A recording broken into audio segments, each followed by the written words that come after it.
James beans, Tim David, আন্ডে Rasel কোনো কাজেই আসলো না। শেষ পর্যন্ত খুলনার কাছে হাতে নাতে ধরা খেলো রংপুর রাইডার্স।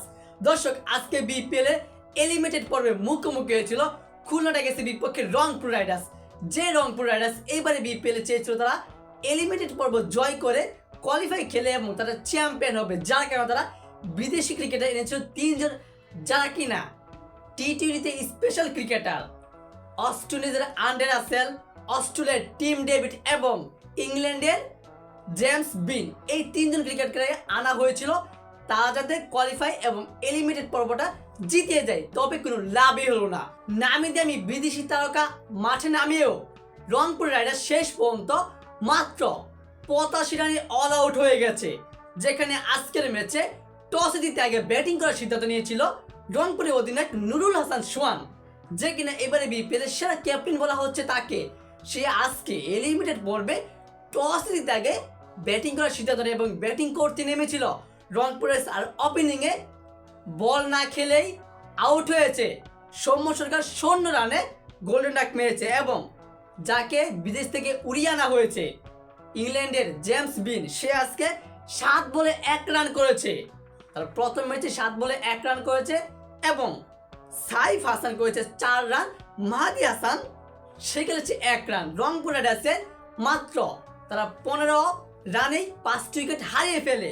তারপর সাইফুদ্দিন খেলেছে 8 রান মাত্র এবং নুরুল হাসান সোহান উইকেট কিপার, সে 25 বলে 23 রানে ইনিংস খেলেছেন।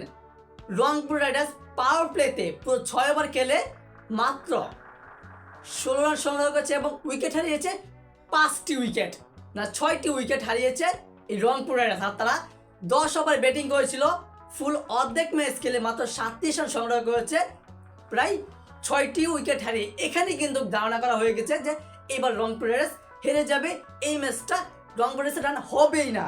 এবং আন্ডে রাসেল, যাকে আনা হয়েছিল টিম ডেভিড খেলেছে মাত্র 7 রানে ইনিংস আর আন্ডে রাসেল খেলেছে 9 বলে 4 রানে ইনিংস। এই ইনিংসে আন্ডে রাসেল, টিম ডেভিড এবং জেমস বিন প্রত্যেকটা প্লেয়ার ব্যর্থ হয়েছে।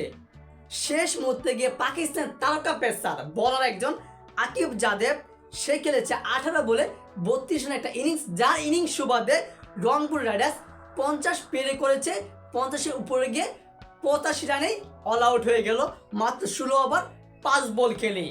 এই কথায় বলা যায় আজকে খুলনা টাইগার্সের দুর্দান্ত বোলিংও চালিয়েছে, যেখানে মেহেদী হাসান মিরাজ নিয়েছে 3টি উইকেট, নাসুম আহমেদ নিয়েছে 3টি উইকেট, হাসান মাহমুদ নিয়েছে 1টি উইকেট, মোহাম্মদ নেওয়াজ নিয়েছে 1টি উইকেট। এই জন্য বলা যাচ্ছে আজকে মাত্র 86 রানের টার্গেট, এই রানটা খুলনা টাইগার্স খুব সহজেই শেষ করে এলিমিনেট পর্বে ম্যাচে রংপুর রাইডার্সকে বাদ করে তারা কোয়ালিফাই 2 খেলবে এবং কোয়ালিফাই 2তে কোন দলের বিপক্ষে মুখোমুখি হবে এটা কিন্তু কিছুক্ষণ পরে সন্ধ্যা 6:30 মুখোমুখি হবে প্রথম কোয়ালিফাই চিটাগাং কিংস বনাম ফরচুন বরিশাল। সেখান থেকে যে দল জিতবে সে দল সরাসরি ফাইনালে চলে যাবে, আর যে দল হারবে সে দল এই আজকে যে এলিমিনেট হয়েছে এই মুহূর্তে যে দল জিতবে জিতে যাবে আর রংপুর রাইডার্স হেরে যাবে, এটা স্বাভাবিক হবে আজকের ম্যাচে। দ্বিতীয় কোয়ালিফাইতে যে হারবে চিটাগাং কিংস কিংবা ফরচুন বরিশাল, সেই হারা দলের লগেই এবারে এলিমিনেট পর্বে যে জিতবে খুলনা টাইগার্স তার মুখোমুখি হবে, সেই ম্যাচ যে জিতবে সে আবার ডিরেক্টলি ফাইনালে চলে যাবে। সো দর্শক, এ বিষয়ে আপনার গুরুত্বপূর্ণ মতামতটি জানিয়ে দেবেন কমেন্ট বক্সে। আর অবশ্যই ভিডিওটি ভালো লেগে থাকলে ভিডিওটিতে লাইক দিয়ে চ্যানেলটি সাবস্ক্রাইব করে আমাদের পাশেই থাকবেন। ধন্যবাদ।